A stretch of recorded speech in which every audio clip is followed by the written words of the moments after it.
The conflict in the Mideast has once again raised concerns about the risks of relying on imported fertilizers for agriculture production. With Iran restricting shipping via the Strait of Hormuz, disruptions to global trade flows are affecting fertilizer markets and major importers, such as the United States and Brazil. In this video, we compare fertilizer supply and demand trends in both countries over the past 5 years and analyze how dependent each one remains on external sources. I am Joana Colussi, Research Assistant Professor in Agriculture Economics at Purdue University, and this is Purdue Commercial AgBriefs, quick research-based insights to support better farm decisions. Thanks for joining us, and before you get started, please like this video and subscribe to our channel for more updates. Let's start with the United States. The U.S. has a strong domestic fertilizer industry and supplies 60% of its demand for nitrogen, phosphorus, and potash.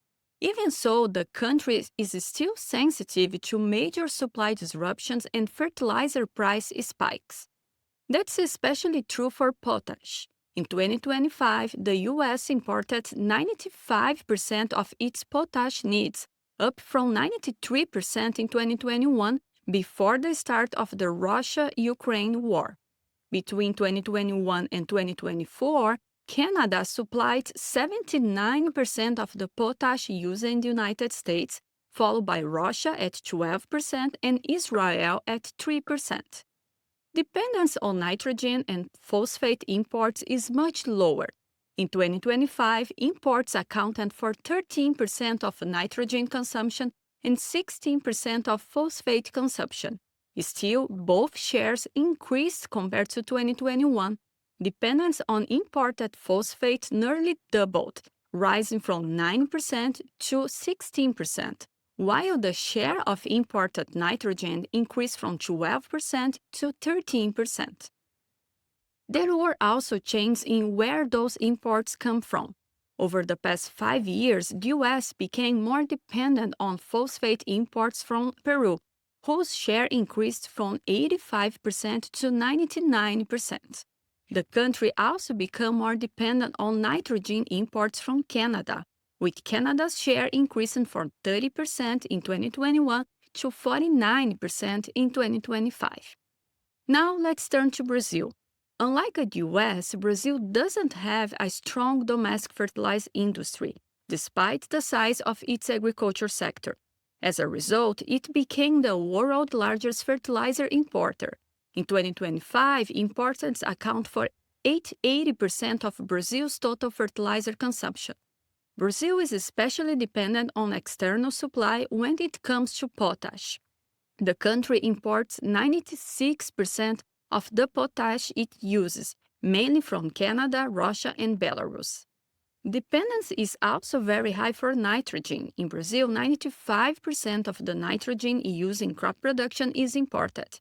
Urea, the main nitrogen fertilizer, is almost entirely sourced from abroad. Domestic production is also costly, in part because natural gas has historically been more expensive in Brazil than in major producing countries. Phosphate is the area where Brazil is somewhat less dependent on imports. In 2025, the country imported 72% of its phosphate needs. Brazil has significant phosphate rock reserves and has developed them more consistently than its domestic sources of potash and nitrogen. It's worth noting that both Brazil and the United States announced plans in 2022 to reduce their dependence on imported fertilizers after the Russia-Ukraine war disrupted global supply chains. But the production outlook has changed very little since then.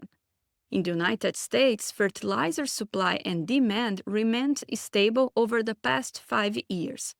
Consumption on nitrogen, phosphorus, and potash declined a bit in 2025, while domestic production stayed stable. Imports also changed little. Meanwhile, Brazil's dependence on imported fertilizers increased over the past 5 years.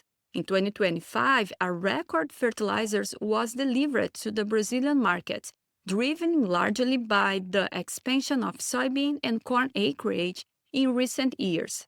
Imports also climbed to a record level, while domestic production remained relatively stable. You can read more about this topic in a recent article published on the Purdue Center for Commercial Agriculture website. We'll find the link in the description below. Thanks for watching, subscribe for more research-based insights, and we'll see you next time.